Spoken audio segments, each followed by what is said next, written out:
شروع اللہ کے نام سے جو نہایت مہربان اور رحم کرنے والا ہے۔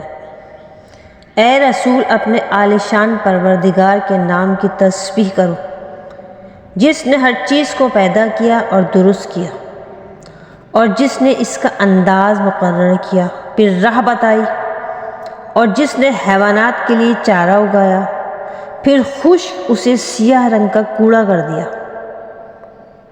ہم تمہیں ایسا پڑھا دیں گے کہ کبھی بھولو ہی نہیں، مگر جو خدا چاہے۔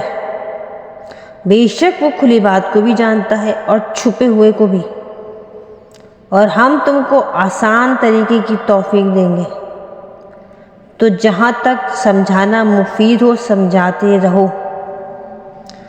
جو خوف رکھتا ہو وہ تو فوری سمجھ جائے گا، اور بدبخت اس سے پہلو تہی کرے گا۔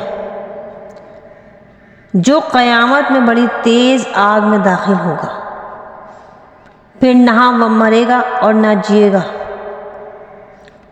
وہ یقیناً مراد دلی کو پہنچا جو شرک سے پاک ہوا اور اپنے پروردگار کے نام کا ذکر کرتا اور نماز پڑھتا رہا۔